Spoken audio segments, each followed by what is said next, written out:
पिछले 4 साल में धवलपुर गांव की जमीन ने पानी को छूना भी छोड़ दिया था। खेत दरक चुके थे, कुएं खाली हो गए थे और गांव वालों की आंखों में बस धूप उतर आई थी। गर्मी से बेहाल हरिराम अपनी पत्नी सीमा से कहता है, सीमा, अब तो लगता है कि सांसें भी गर्म हवा बनकर निकल रही हैं। कब तक सहेंगे ये सब? जब तक ऊपर वाले को रहम ना आ जाए या कोई चमत्कार ना हो जाए। गांव की बिजली सरकार ने पहले ही काट दी थी। किसानों के पास बिल भरने का कोई साधन ही कहाँ था। सरकार से आस टूट चुकी थी और तब आया गांव का मुखिया रघुवंशी। अब सरकार से कोई उम्मीद मत रखो, हमें खुद ही अपना रास्ता बनाना होगा। मुझे अपनी जमा पूंजी दो, मैं हर घर में सोलर पैनल और कूलर लगवाऊंगा। तुम सबको ठंडी हवा दिलाकर रहूंगा। गांव वालों को उम्मीद की एक नई किरण दिखी, लेकिन सरिता दीदी लोगों से मना करने लगी। सोचो, अपने पास जो थोड़ी बहुत पूंजी है उसे बिना किसी ठोस योजना के मत दो, मत फंसो इस जाल में। यार, कुछ तो करना ही पड़ेगा, नहीं तो इस गर्मी में लोग मर जाएंगे। लोगों ने पैसे दे दिए। रघुवंशी ने झूठा वादा किया था। सोलर सिस्टम आए, कूलर लगे, पर बिजली किसी के घर न आई। रघुवंशी ने अपने महल जैसे घर में 5 एसी और 10 कूलर लगवा दिए थे। गांव वालों को गेट से भगा दिया गया। हम सबको ठग लिया इस आदमी ने। मेरी मेहनत की आखिरी कमाई भी चली गई। अब क्या करोगे? हरिराम की आंखों में नींद नहीं थी, बस पसीना था। दोपहर में जब सूरज आसमान को भी झुलसा चुका था, वो एक पुराना हाथ का पंखा लेकर सूखे तालाब के किनारे जाकर बैठ गया। काश बस एक झोंका हवा का मिल जाए, एक झोंका मिल जाता तो। उसी वक्त वहाँ एक साधु आ पहुँचा। उसकी आंखों में चमक और चेहरे पर रहस्य था। बेटा, ये पंखा मुझे दे दो, गर्मी बहुत सता रही है। लीजिए बाबा, पर ये बहुत पुराना है, ज्यादा हवा नहीं देता। तेरा मन साफ है, तूने मुझे शुद्ध नियत से ये दिया है। अब मेरी बारी है। आप इस फल को खाकर सो जाना, जो सपने में दिखे अगली सुबह वही जाना। तुम्हारा समाधान वहीं छिपा है। इतना कहकर साधु चला गया। कोई कुछ नहीं समझ पाया। हरिराम फल लेकर घर लौट आया। कहीं कोई पागल साधु तो नहीं था? सपनों में भला समाधान ढूंढते हैं लोग। पता नहीं क्यों, लेकिन मैं विश्वास कर रहा हूँ, शायद यही आखिरी उम्मीद है। रात को हरिराम ने फल खा लिया और जैसे ही उसकी आंख लगी, एक अद्भुत सपना शुरू हुआ। ये कहाँ आ गया मैं? सामने कई विशाल पेड़ थे। हर पेड़ पर कूलर लटक रहे थे, हजारों की संख्या में, और हवा इतनी ठंडी जैसे पहाड़ की गोद में बैठा हो। ये तो सच में जादुई पेड़ है। हरिराम की आंखें खुल गई। वो पसीने में डूबा हुआ था। हरिराम अपनी पत्नी सीमा को अपने सपने के बारे में बताता है। सीमा, मुझे सपना नहीं, जैसे कोई सच दिखा है। मैंने उन पेड़ों को देखा, हर पेड़ पर कूलर लटके हुए थे, ठंडी हवा, जैसे स्वर्ग उतर आया हो। अरे, गर्मी के मौसम में तो पूरा गांव कूलर कूलर चिल्ला रहा है और तुम भी सपने में वही देखने लगे। इस बेवकूफी को सच मान लोगे? मैं मान चुका हूँ सीमा, और मैं उस पेड़ को ढूंढ कर रहूंगा। हरिराम जंगल की ओर निकल पड़ा। घंटों की थकावट, प्यास और धूप के बीच जब शरीर जवाब देने लगा, तभी एक झाड़ी के पीछे उसे वही पेड़ दिखाई दिए, और सचमुच हर डाली पर कूलर लटक रहे थे। हे भगवान, ये तो वही है। हरिराम दौड़कर एक कूलर तोड़ता है और उसे लेकर भागता है। सीमा, देखो, मैं उस पेड़ से ये कूलर लेकर आया हूँ। मैंने अपनी आंखों से देखा। ये तो बहुत ही अजीब बात है, पर सोचो, ये कूलर बिजली से चलता है और हमारे पास बिजली कहाँ है? उसी पल कूलर खुद चालू हो गया और जो हवा निकली वो इतनी ठंडी थी कि एसी भी शर्मा जाए। हे राम, ये तो कोई चमत्कार है। हरिराम की जंगल की कहानी आग की तरह पूरे गांव में फैल चुकी थी। गांव वाले हरिराम के साथ उस जंगल के पास पहुँचे, जहाँ के हर पेड़ पर कूलर लटक रहे थे। और सब ने अपने लिए कूलर तोड़ लिए। अगले दिन गांव की गलियों में अब गर्मी नहीं, शीतलता बहने लगी। पहली बार लोगों ने चैन की सांस ली। शाम के समय गांव वाले एकत्रित होकर हरिराम से कहते हैं, ठंडी हवा तो मिल गई, पर भूख का क्या? खेत तो सूखे हैं, खाने को कुछ नहीं।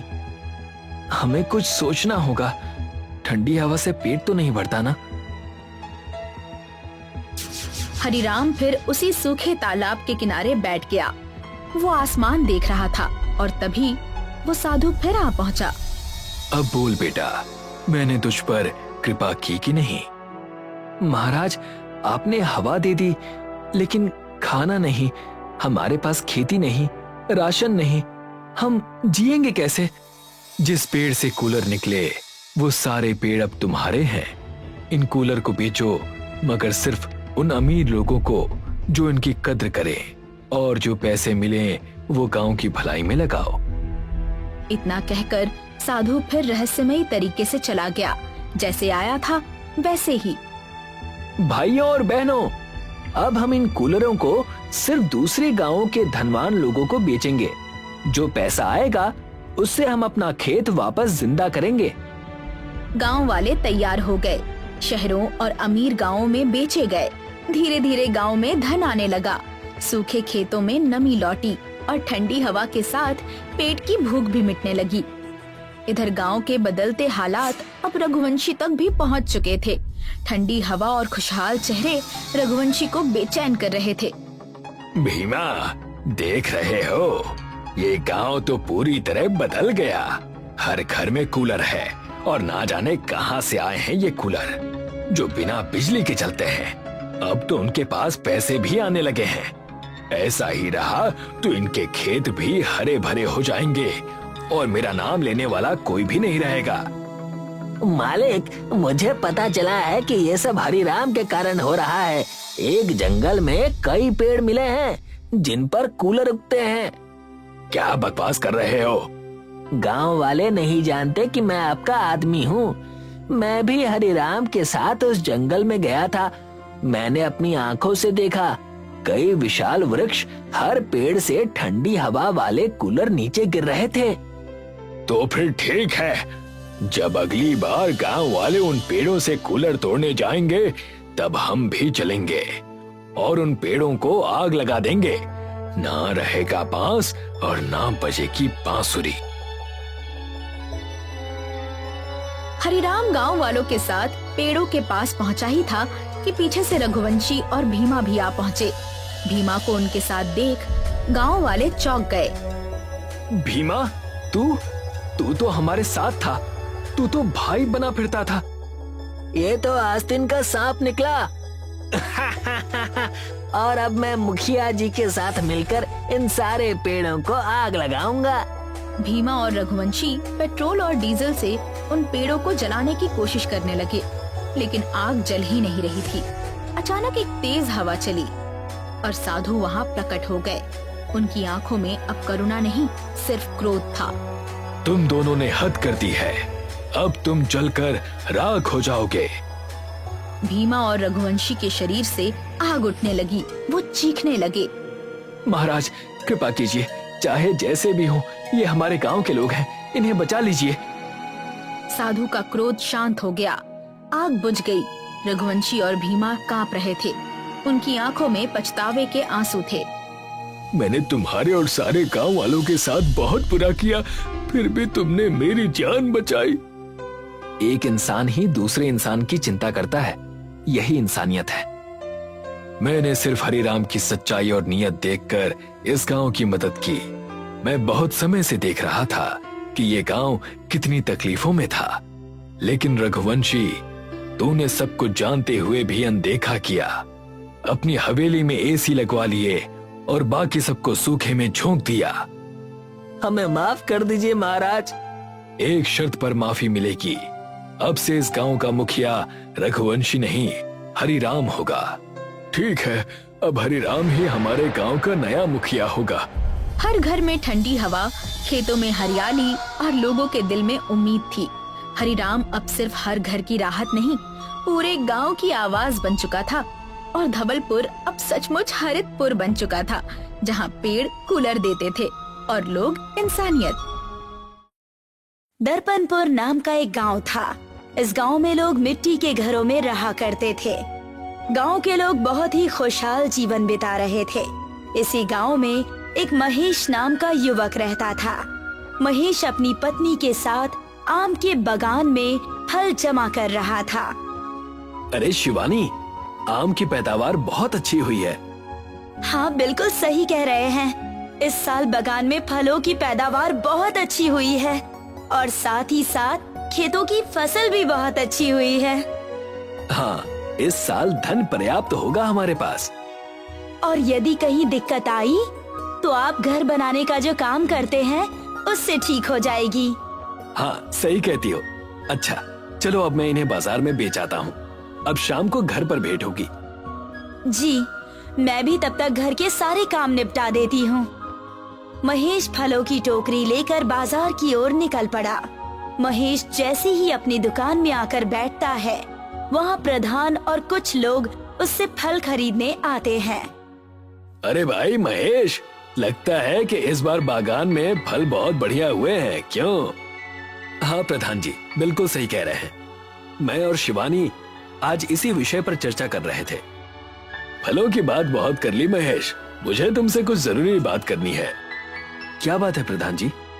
दरअसल बात यह है कि गांव की मिट्टी के घर काफी पुराने हो चुके हैं और हम सोच रहे थे कि अब से हमें पक्के मकान बना लेने चाहिए जो ज्यादा समय तक टिके रहेंगे।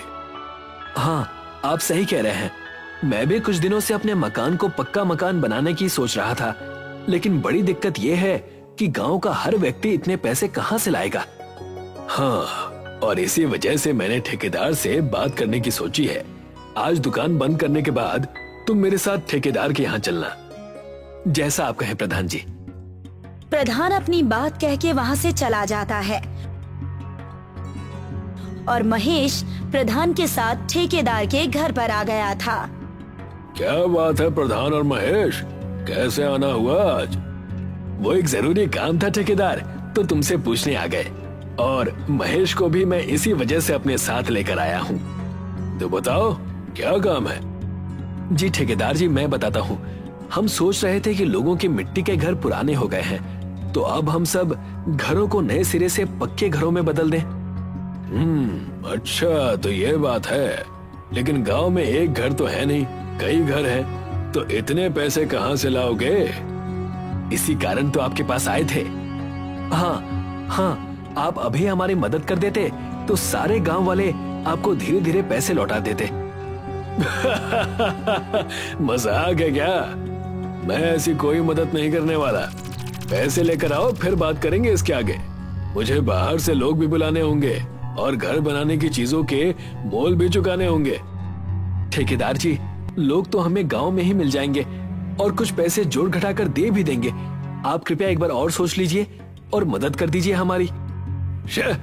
बस भी करो, तुमसे प्यार से बात करने की कोशिश कर रहा हूँ, इसी वजह से इतनी बात बढ़ रही है। मैं नहीं करता।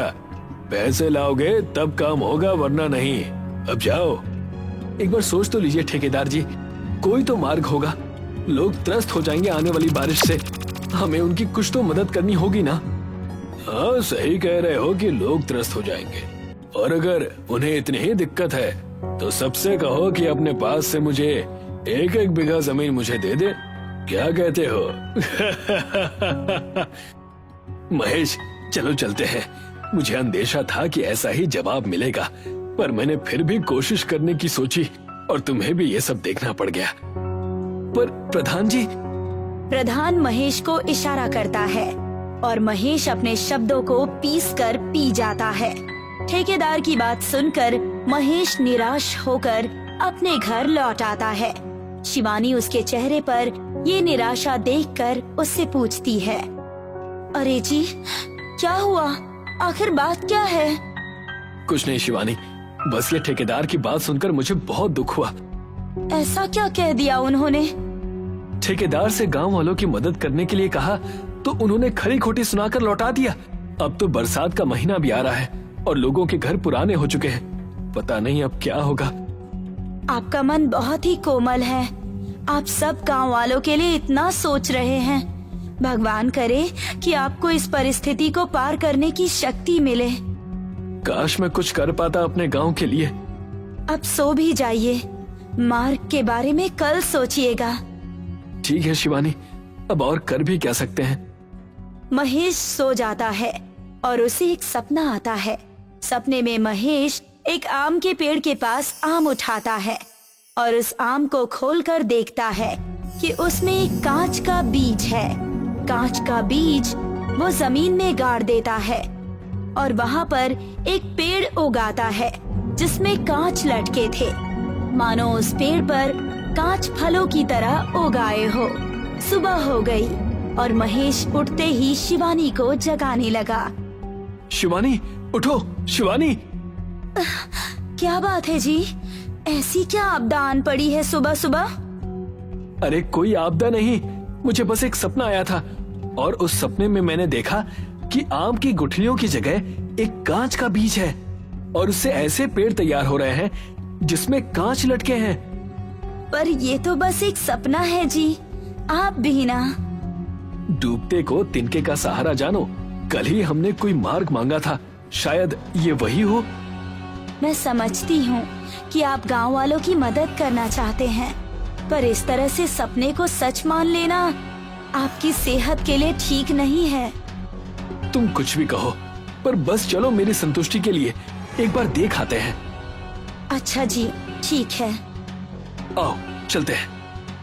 महेश और शिवानी अपने बागान की ओर निकल पड़े। वहाँ पहुँचते ही उन्हें पेड़ पर एक चमकता हुआ कांच का आम देखा। देखा, मैंने कहा था ना तुम्हें, ये सपना जरूर सच होगा। हाँ जी, आप एक काम करिए, आप इस आम को तुरंत तोड़ दीजिए। महेश तुरंत एक पत्थर मारता है और वो कांच का आम नीचे गिर पड़ता है।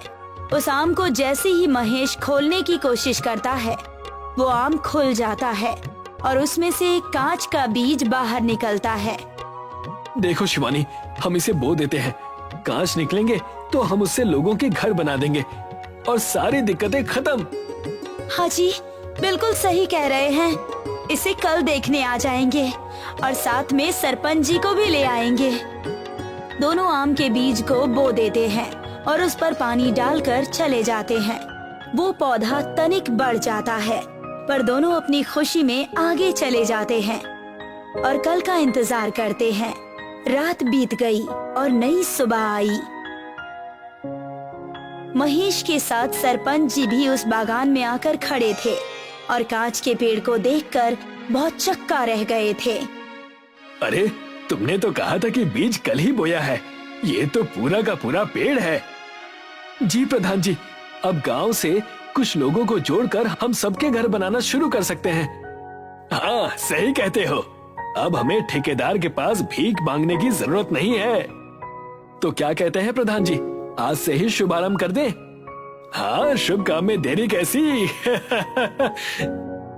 महेश ने घर बनाना शुरू कर दिया और अब एक हफ्ता बीत चुका था, जिसमें महेश ने अपना और प्रधान का कांच का घर बना दिया था।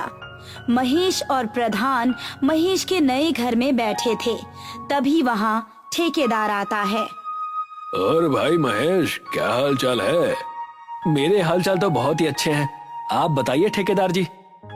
मैं भी ठीक हूँ, बस देखने आया था कि गांव में जो बात चल रही है उसमें कितनी सच्चाई है। तो पता चल गया? हाँ भाई, तुम्हारा घर तो बहुत ही सुंदर बना है। वैसे महेश, बोलिए। एक सुझाव लेकर आया था मैं। तुम्हारे पास जो पेड़ है कांच का, वो तुम मुझे बेच दो। बहुत पैसे दूंगा तुम्हें। इतने पैसे तुम्हें गांव के घर बनाने के बाद भी नहीं मिलेंगे। अच्छा, माफ कीजिएगा ठेकेदार जी, लेकिन मैं इससे गांव वालों के घर बनाऊंगा और मुझे ये नहीं बेचना। क्या तुम ये कैसी मूर्खता भरी बातें कर रहे हो? ठेकेदार जी क्षमा कीजिएगा, पर मैं आपकी तरह इस वरदान को गांव के लिए श्राप बनने नहीं दे सकता। अगर उनके पास ज्यादा पैसे आने के साधन होते या उनके पास पैसा होता तो मैं उस दिन आपसे विनती ही क्यों करता। थोड़ा ठंडे दिमाग से सोचो महेश। चलो, कांच का पेड़ बेचना नहीं चाहते तो मेरे साथ मिलकर काम करो, इससे हमें काफी पैसे मिलेंगे तुम्हें क्या लगता है गांव वालों को अगर सब कुछ मुफ्त में मिल जाएगा तो क्या वो आगे काम करने की चाह रखेंगे? तुम ही समझाओ प्रधान कुछ इसे। चुपचाप क्यों बैठे हो? मैं चुपचाप इसलिए बैठा हूँ क्योंकि मैं तुम्हें इस तरह से हड़बड़ाहट में देखकर काफी चकित हूँ। तुम्हारे तो मानो प्राण ही निकल रहे हैं इस गांव को बढ़ता देखकर, और ये देखकर कि कोई इस गांव की मदद कर रहा है।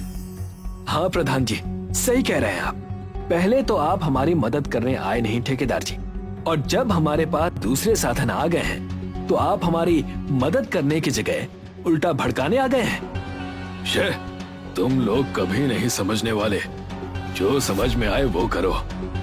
ये कहकर ठेकेदार वहाँ से गुस्से से चला गया और प्रधान फिर से महेश से कहने लगा, महेश ध्यान रखना, ये ठेकेदार कुछ भी कर सकता है अपने जलन में आकर। जैसा आप कहें प्रधान जी, अब हम वैसे भी कांच के घर बनाना शुरू करेंगे और हमारा इनसे ताल्लुक कम ही रहेगा।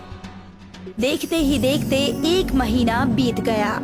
सारे कांच के घर बन चुके थे और कांच का पेड़ फायदेमंद साबित हुआ, जिस वजह से गांव के लोग आज उसके पास नारियल फोड़कर उसका पूजन करने के लिए खड़े थे। जय हो इस पेड़ की। गांव में बरसात से पहले सबके घर नए तरीके से बन गए। इससे बढ़िया और क्या हो सकता है। हाँ, इस पेड़ ने हमारी बहुत मदद की है। ये सही कह रहे हो, इस पेड़ की हम पर बहुत ही कृपा है। पर ये भी जानो कि सिर्फ वरदान से ही कुछ नहीं होता, वो वरदान किस व्यक्ति के हाथ में है ये भी बहुत मायने रखता है। इसीलिए तुम्हारा भी हम पर उपकार है महेश। आखिर तुमने अपना वरदान हम सब में बांटा जो है। तभी वहाँ ठेकेदार 2 गुंडों के साथ आ गया, जिसके पास कुल्हाड़ियाँ थी। क्या कहना चाहते हो प्रधान कि अगर वो वरदान मेरे हाथ लगता तो मैं इसे श्राप बना देता? मैंने आपका नाम तो नहीं लिया, पर आपने अभी अभी जो खुद का परिचय दिया है वो कुछ गलत नहीं है। ये कुल्हाड़ी लेकर इन 2 लफंगों के साथ आप यहाँ क्या कर रहे हैं? बहुत बोलता है, आप कहें तो उड़ा दो ठेकेदार जी। अरे नहीं नहीं भैया, हम तो बस यहाँ इस पेड़ को काटने आए थे, और अगर कोई बीच में ना आए तो हाथापाई नहीं होगी। जैसा आप कहें ठेकेदार जी। ठेकेदार और गुंडे जोर से उस पेड़ पर कुल्हाड़ी मारने लगे और बाकी सब डर कर पीछे हट गए। अचानक चारों तरफ से कांच की दीवारों ने उन्हें कैद कर लिया।